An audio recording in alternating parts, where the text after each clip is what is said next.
Hello and welcome, this is the British Muslim. So today I have a video for you on dogs in the Quran. So you can download the free translation that I am using in this video. It is Sam's Gurin's in the description below, there'll be a link. And so recently I was talking to someone about dogs in Islam, and the common idea is that they are not allowed except for hunting, farming and a few other exceptions.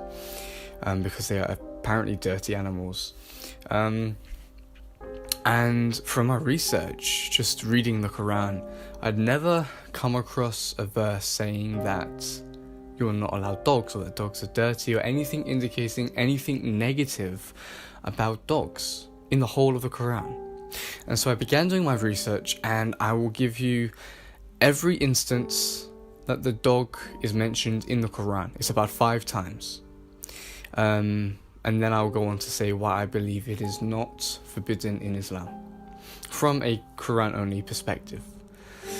So to begin with, we're going to go to Surah 7 verse 176, in which it mentions a dog. It says, "And had we willed, we would have raised him by them. But he clung to the earth and followed his vain desire. His example is like the example of a dog. If thou win him over, he pants. Or if thou leave him, he pants. This is the example of the people who repudiate our proofs. But narrate thou to them the narratives that they might reflect."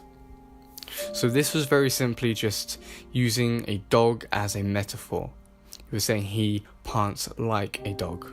And so there we can see it was nothing, negative nor positive about the dog, and we are going to now move on to Surah 18 verse 18, in which it says, "And thou thinkest them awake when they are asleep, and we cause them to turn to the right and the left. And their dog was stretching out its 2 paws on the threshold. Hast thou inspected them closely, thou wouldest have turned away from them in flight, and been filled with terror of them."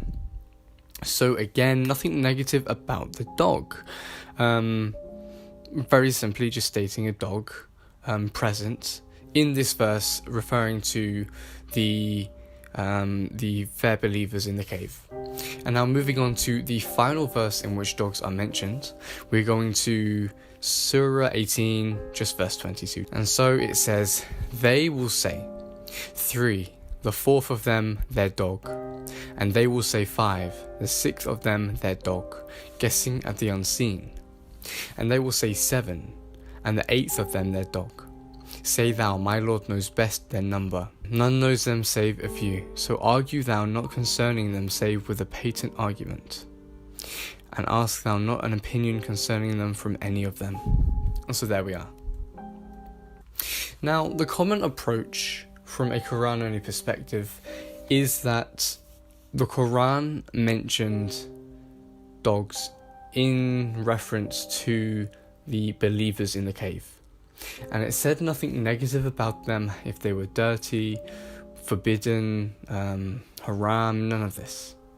And so the common idea with the Quran only community is that it said nothing negative about the dog.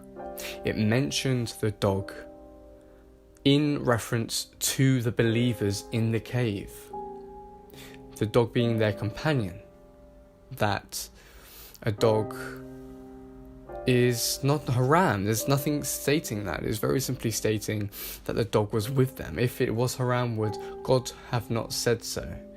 Because God knows best.